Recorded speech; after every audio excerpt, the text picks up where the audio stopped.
Olá! Já parou para pensar em como os objetos que estão aí, ao nosso redor, acabam influenciando o que a gente faz e o que a gente sente? Tudo de forma silenciosa? Pois bem, nesta análise a gente vai desvendar essa linguagem secreta por trás do design que molda o nosso mundo. Vamos lá? Olha, todo mundo já passou por isso. É clássico. A gente se aproxima de uma porta de vidro, vê uma maçaneta, puxa e nada. A gente se sente até meio bobo, né? Aí empurra e ela abre. Mas por que isso acontece com tanta frequência? A verdade é que a culpa não é de quem está usando a porta. De jeito nenhum. O problema, como a gente vê aqui, está no design. Quando a gente se frustra com esses objetos do dia a dia, quase sempre é o objeto que falhou e não a gente. E essa história da porta é só pontinha do iceberg. Vamos mergulhar um pouco mais fundo para entender por que tantos designs parecem falhar de maneiras tão frustrantes. É só pensar um pouco. Sabe aquele controle remoto com dezenas de botões que a gente nunca usa? Ou aplicativos de celular super confusos? E aqueles formulários online que dão vontade de desistir na metade? Pois é, esses pequenos atritos diários se somam e são, na verdade, sintomas do mesmo problema. E se eu dissesse que tem uma explicação para tudo isso? Que existem regras, quase como leis da física mesmo, que governam o jeito como a gente interage com o mundo. A chave para entender isso está nesses princípios universais do design. Eles são a base de uma linguagem que os bons designers usam para se comunicar com a gente sem precisar de uma única palavra.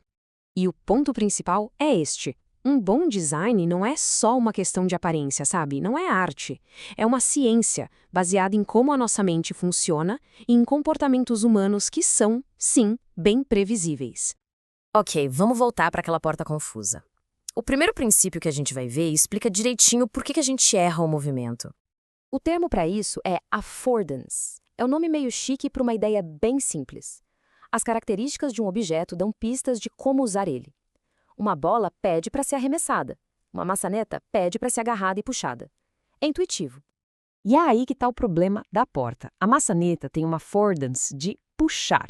Nosso cérebro vê a maçaneta e na hora pensa, ok, é para puxar. Só que a função da porta é empurrar. Esse conflito entre o que o design sugere e o que a porta realmente faz, bom, é a receita para o erro. Agora, saindo um pouco do design de objetos específicos, vamos para um princípio que fala de foco e eficiência em sistemas inteiros. E essa é uma das regras mais poderosas do design e da vida, viu? É a famosa regra 80-20, também conhecida como o princípio de Pareto. Basicamente, ela diz que, na maioria das vezes, 80% dos resultados vêm de só 20% dos esforços. E o mais incrível é que isso se aplica a praticamente tudo. E o que é realmente interessante aqui é como essa regra está em todo lugar. Pensa bem, em programas de computador, a maioria das pessoas usa só uma pequena parte das funções. Numa empresa, um punhado de produtos gera a maior parte do lucro. Em engenharia, alguns poucos componentes são a causa da maioria das falhas. É um padrão. E essa imagem mostra de forma brilhante o trabalho de um bom designer. Não se trata de ficar adicionando mais e mais coisas, mas de ter a disciplina de remover o excesso. Focando naqueles 20% que são essenciais, o resultado é uma experiência mais limpa, menos intimidante e, no fim das contas, muito mais útil para quem usa. Nosso próximo princípio, o poder do lugar, mostra que onde as coisas são colocadas é tão importante quanto o que elas são. A simples organização dos elementos pode ter consequências gigantescas, tanto para o bem quanto para o mal. Alinhamento é algo fundamental. Nossos cérebros simplesmente amam ordem. Quando os elementos estão alinhadinhos, a gente percebe eles como um grupo, como algo que tem relação. Isso torna tudo mais fácil de ler e de entender. Mas quando o alinhamento falha, não é só uma questão de ficar feio. A confusão que isso cria pode ter consequências bem sérias no mundo real, às vezes até consequências históricas.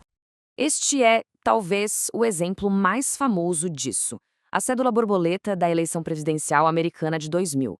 O desalinhamento entre os nomes dos candidatos e os furos onde os eleitores deviam marcar causou uma confusão enorme, que pode ter alterado o resultado da eleição. É um lembrete poderoso de que design não é algo trivial. Então, affordances, regra 80-20, alinhamento, esses são só alguns dos muitos princípios que existem. E uma vez que a gente começa a conhecer eles, a gente passa a enxergar o mundo de uma forma completamente nova. Por exemplo, já reparou por que esse design de garrafa de sabão parece tão simpático? é o antropomorfismo. A forma lembra uma figura humana e o nosso cérebro é programado para se sentir atraído por isso, é instintivo. Ou então, pense na interface do Tivo. Ela não era só funcional, ela era bonita. E isso ativa o efeito estética usabilidade. Quando algo parece bonito, a gente fica mais disposto a perdoar pequenas falhas e tem a impressão de que o sistema é mais fácil de usar, mesmo que não seja. E, claro, a humilde caixinha de confirmação. Ela pode até parecer meio chata às vezes, mas é uma aplicação crucial do princípio de confirmação, que nos salva de apagar arquivos importantes ou de tomar decisões sem volta por acidente. Esses princípios estão em toda parte, sabe? Do formato de um carro à disposição dos botões do elevador. Eles são essa linguagem invisível que cria ordem a partir do caos, tornando o nosso mundo mais intuitivo, mais eficiente e, muitas vezes, até mais seguro. Então, da próxima vez que alguém for empurrar uma porta que era para puxar, ou se impressionar com a simplicidade de um aplicativo, vale a pena parar por um momento. Agora, a gente tem a chave para decifrar a linguagem oculta do design. A questão é, o que será que a gente vai descobrir por aí?